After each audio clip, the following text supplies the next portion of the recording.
Welcome to Gospel Tangents. I'm Dan Vogel. Welcome to Gospel Tangents, the best source for Mormon history, science, and theology. I'm Rick Bennett. When a traveling exhibit passed with Egyptian mummies through the Kirtland, Ohio area in the 1830s, Joseph Smith encouraged the saints to raise money and purchase the mummies and the scrolls. Did those scrolls contain the Book of Abraham? In our next conversation with Dan Vogel, we'll talk about how these scrolls came into the possession of Joseph Smith, as well as what is written on them. Check out our conversation. I think we've hit the first vision enough of that. Yeah. I think. All right, well, let's move on a little bit, because the other thing, and I know you've put a lot of videos lately on the Book of Abraham. Yeah. And that seemed, I went to a conference at BYU. I know Robin Jensen was there, and Brian Hauglid, and a few other people. It was really interesting. So let's talk a little bit about the Book of Abraham. And a lot of that took place right here in Ohio, just up the road, a couple hours, right? Right. So in Kirtland, Ohio. Yeah, tell us about how the mummies got here and all that stuff. Yeah. Okay. So they were discovered in Thebes, in Egypt, and they found a huge catacomb of mummies, and mummies usually have these three kinds of records, actually.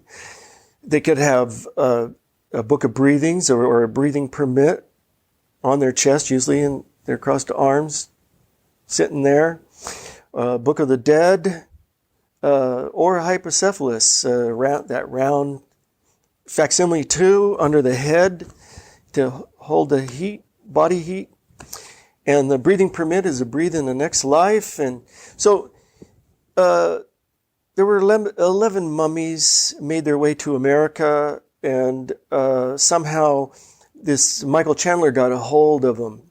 He said that he inherited them from his uncle, but that has never been established.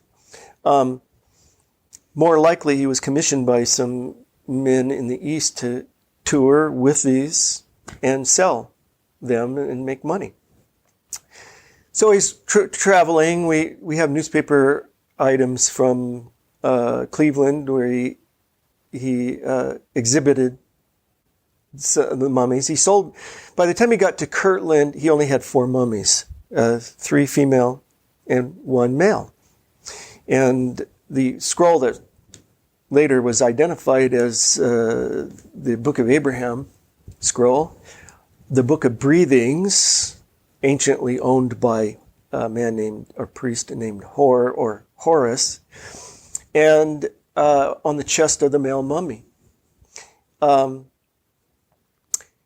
So Michael Chandler came into Kirtland, Ohio, in late June 1835 or July, probably July, but about the 3rd of July, I think it is. Joe Smith sees them. You have to pay to see them, so people are paying to see the mummies. Joe Smith is interested in the papyri, but not the mummies. But Chandler doesn't want to sell them separately because he wants to sell everything, go home probably. And Joe Smith arranges with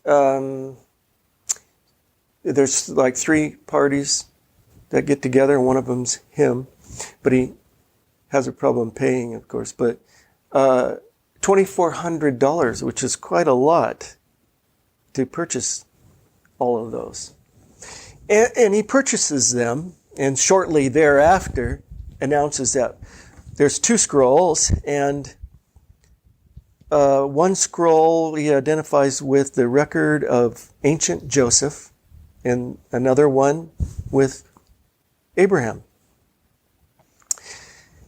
And the earliest account we have of that is 19th of July. William W. Phelps, W.W. Phelps, writes a letter to his wife because he was in Missouri, and he came to Kirtland, and he's helping with the printing, Oliver Cowdery with the printing, and he's also arranging the 1835 Doctrine and Covenants, and he's Joseph Smith's scribe, and he works in Joseph Smith's office, and he's staying with Joseph. He and his son are staying with Joseph Smith.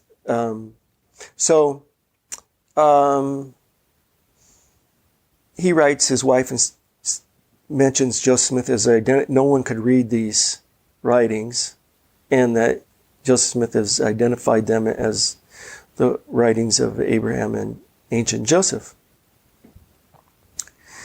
So, also, the main article we have written on this is December of 1835. So 1835 is a pretty busy year, you can see. One of the things, so the main article is December. In the Messenger and Advocate, Oliver Cowdery publishes a long letter he wrote this guy describing the scrolls and other things. He mentions 2 scrolls. He mentions one writing, astronomical writing, which is probably the round facsimile 2, hypocephalus, and some epitaphs, and for the dead, epitaph scrolls. So what he really has is one Horus scroll, Book of Breathings. He has one on the oldest female. There's a scroll, Ta Sheret Min, Book of the Dead, which is what we identify later as the record of ancient Joseph, which is the one that has all the nice little pictures and stuff and drawings of things that Oliver Cowdery describes, like the Pillar of Enoch and 3-in-1 God and stuff like that. So he also has some fragments, because these things are breaking off. The end pieces of scrolls are breaking off, and he probably sold this one Amenhotep scroll. He probably sold that with another mummy, but he had probably some fragments that had broken off that Joseph Smith ended up getting, and we don't have it anymore, but he had that Oliver Cowdery and W. Phelps copy parts off into these little notebooks that were later named, one of them was named Valuable Discovery Notebook. So I call them both Valuable Discovery Notebooks. I call them 1 and 2 or whatever, Phelps and Cowdery. And he translated parts of that in these notebooks. And it identified the mummies as ancient Egyptians. Ketumen, Princess Ketumen, her father Onitis, her mother would be Ketumen also, because it turns out that this name turns out to be a royal lineage name. So does the Onitis. So he writes about them and gives approximate, the years in which they lived in the Valuable Discovery notebooks with drawings. And then Oliver Cowdery writes, above this paragraph of hieratic Egyptian characters stands a figure of a woman, which is really a man, Amenhotep, the owner of the scroll. So he had fragments from that are lost now. So for the month of July, it seems he was working on identifying the mummies, who the mummies were, and also starting an alphabet of the Egyptian language, there's 3, which are like little notebooks. They're only like 5 pages each. One's in mostly W. Phelps. Then there's one in Joseph Smith's handwriting, and one in Oliver Cowdery's handwriting. And they draw these characters in the margins and brief definitions, meanings. They're not really translations. They're translations, but they're really not like that this means exactly this. They're more like definitions, like a dictionary. What you expect a dictionary, kind of a vague meaning. And instead of a precise word, like you might expect. So that's what they're called, alphabets. And they're more like a dictionary, really. So then they started a grammar in a larger volume, that they transitioned these alphabets into this grammar. So the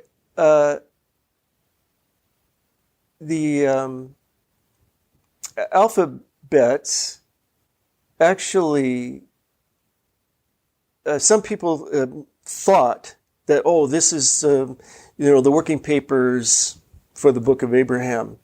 And they've debated which came first, the alphabets or the Book of Abraham translation. And there's a reason for that debate, because they say, this is the working papers. He shows the characters. He doesn't know what he's doing. With the Egyptian, it's all wrong. And then they look at the Book of Abraham over here, and the Book of Abraham has different characters. None of these, though. We have 3 major Book of Abraham translation manuscripts for Kirtland, Ohio. One mostly in Warren Parrish's handwriting. Well, all of it. Excuse me. The next one in Frederick G. Williams' handwriting. And then a third one that has half a page in W. Phelps' handwriting, and then the rest in Warren Parrish's handwriting. So, and they all have characters in the margins. A character kinda looks like, if you look at it quickly and not pay attention closely, you'll think, there's just a character and a paragraph, a character and a paragraph, and a character and a paragraph. And they're all the same for all 3 manuscripts. And the manuscripts are 3 different lengths. Warren Parrish's goes from verse 4 in chapter 1 to verse 2 in chapter 2. Frederick G. Williams is a little longer, from verse 4 in chapter 1 to chapter 2, verse 6. And the third document that has W. Phelps has the first 3 verses that nobody else has. And then Warren Parrish's starts in the same place, but goes even further to verse 18 of chapter 2 of the present Book of Abraham. So what happens is that so the reason why we say the month of July he did the alphabet and grammar, the alphabets and the grammar and the bound volume, where they transition from these small little leaflets to a big book, and they leave space between different parts, is that in the history of the church, for July, it says so this is being written in 1843 with Joseph Smith's help. He's hearing it read on occasion. And it's W. Phelps and Willard Richards working together, writing this portion of the history, July 1835 period. Talks about purchasing the papyri, translating part of it at least, learning who wrote them, Joseph and Abraham. Then about the 17th of July and after the remainder of the month, they worked on an alphabet of the Egyptian language and a grammar as practiced by the ancients. So that dates it to July. And W. Phelps is there helping to write it. he is an eyewitness. He's one of the guys doing it, right? Joseph Smith is hearing parts read on occasion. I mean, before, this is 1842. He worked on the history of the church way beyond that even, hearing parts read, even though these other guys are writing the actual words. He dictates some parts, but a lot of times W. Phelps is working independent from his own memory. So we don't know exactly what's going on, but this is the best source we have for dating what is being created when. So we have the alphabets being created in July, and the grammar in July at least started. They're still working on it, the grammar. They abandoned the alphabets. They moved to the grammar. The grammar is still being worked on until October 1st is when there's an entry in Joseph Smith's journal says the astronomy, the Egyptian astronomy was unfolded to us. And that is the last part of the grammar before it was abandoned. After this, Joseph Smith, this is probably what happened, even though this is all debated and disputed, but I believe this is by far the strongest evidence. Joseph Smith's journal on the 19th of November mentions going to the temple and reviewing the construction of the temple with Warren Parrish and Frederick G. Williams. And then it mentions, and then they translated from the Egyptian. So these are the two writers of the two first documents that I mentioned, one by Frederick G. Williams and one by Warren Parrish. Frederick G. Williams just maybe a paragraph longer than Warren Parrish's, and they both begin at verse 4 of the first chapter of the book of Abraham. So, and there's evidence that both of them were writing at the same time, that they were writing simultaneously as Joseph Smith was dictating the translation. And the reason why we know that is that both of them make corrections at the same time. And they do it in line, not above the line. Meaning they write the wrong word and they both cross out that word and keep on going. And there's only one way to explain that, is that they're both writing at the same time. If one was copying the other, they would just skip the bad part and keep copying. And if they were writing it, why would there be a different dictation at a different time? So Joseph said a word and then said, no, that's not the right word. And, yeah. Okay. And more than once, it happens. There's like 3-4 times where the only way to explain it is that way. Now, is Joseph using a stone in the hat like he is with the Book of Mormon? Not sure. There are some hints that he was. I think probably Preprat mentions a stone, and I think Wilford Woodruff mentions the stone, but I'm not sure. So we're not sure that he's looking at the Egyptian characters, because with the Book of Mormon, it seems like the plates were just off on the side. Right. So I don't imagine he's actually looking. I believe they do have it open on the table, because there is a part that mentions the record before you.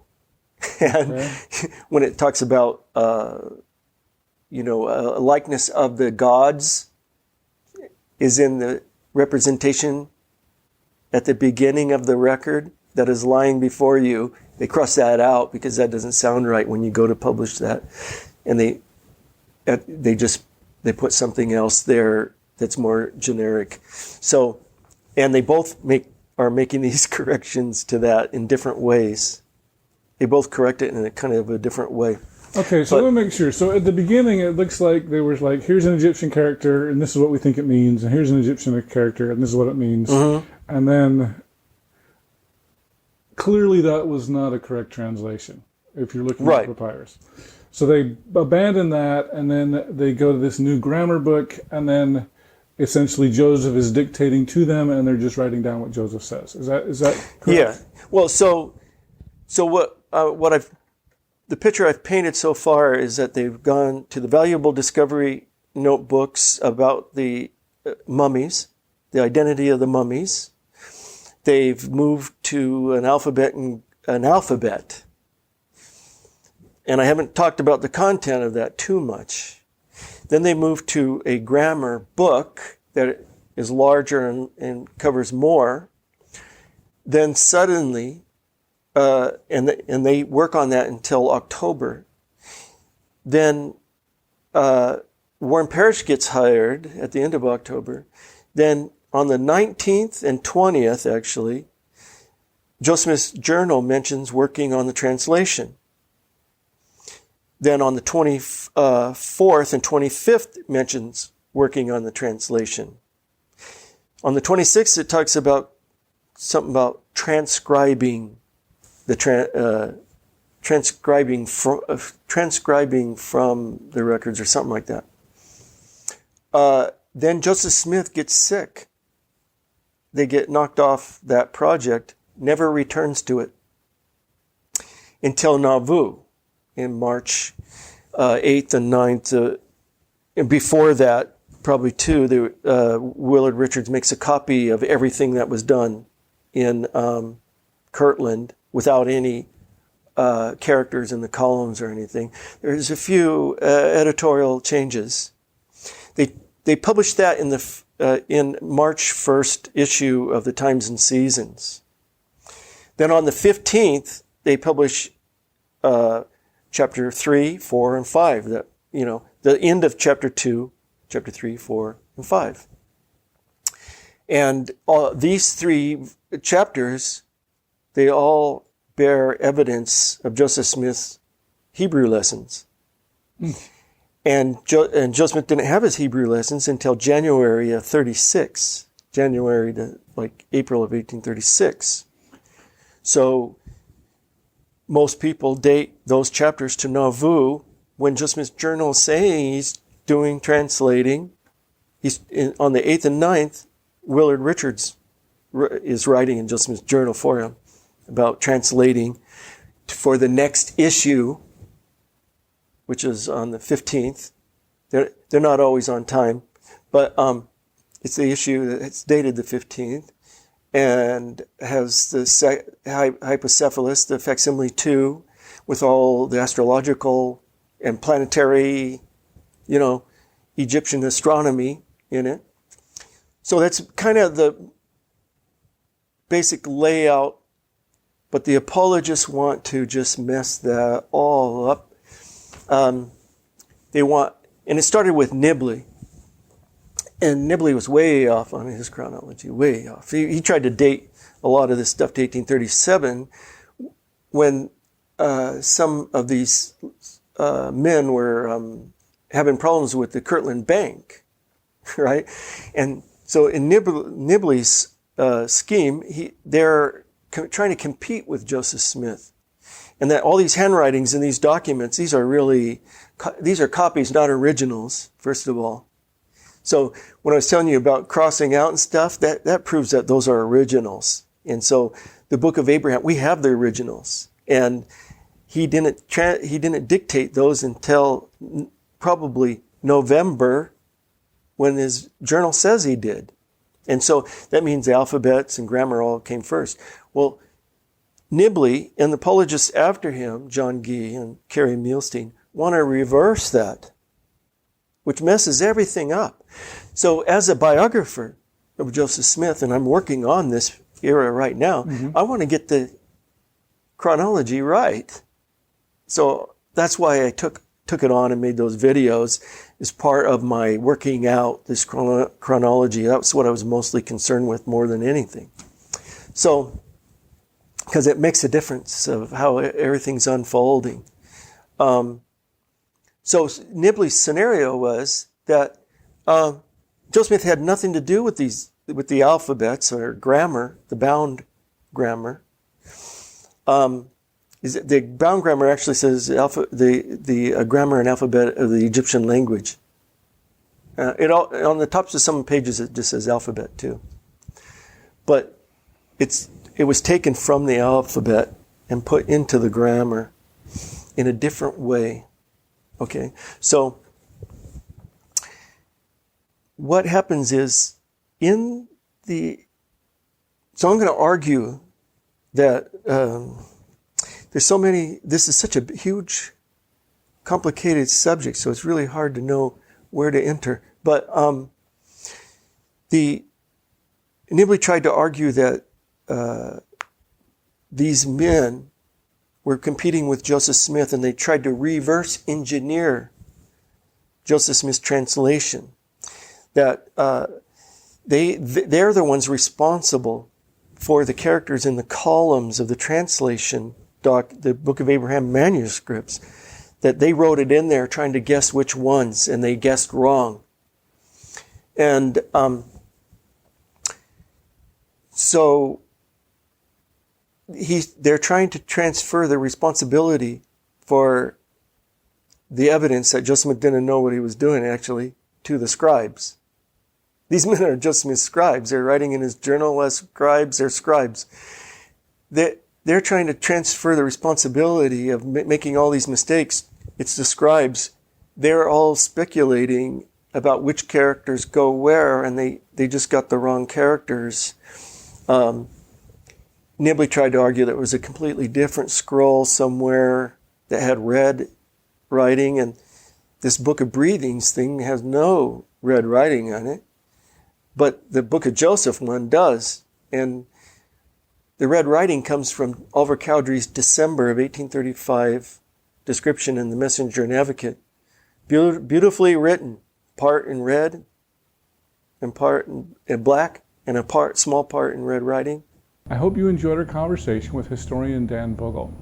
In our next conversation, we'll talk about Joseph Smith's accent. Have you ever wondered how he sounded? In our next conversation, we'll talk a little bit about how his accent caused some problems when translating the Book of Abraham. He may have sounded a little bit like John F. Kennedy. Frederick G. Williams and Warren Parrish were writing simultaneously. They spelt the god Elkanah or Elkanah. One spells it mostly Elkanah, and one spells it mostly Elkanah, which reflects Joseph Smith's New England non-rhotic accent, right? I park my car and have a Yeah, job. exactly, like the water. I used to live in New Hampshire. Water, Or in New Hampshire. the idea, yeah, stuff like that. That's his accent.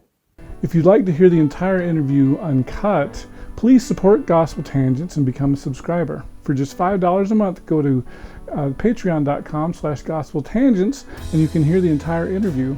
And you can also get transcripts available at either our Amazon website, or if you want to give the money to me and not Amazon, please subscribe on my website at gospeltangents.com, and you can click the yellow subscribe button.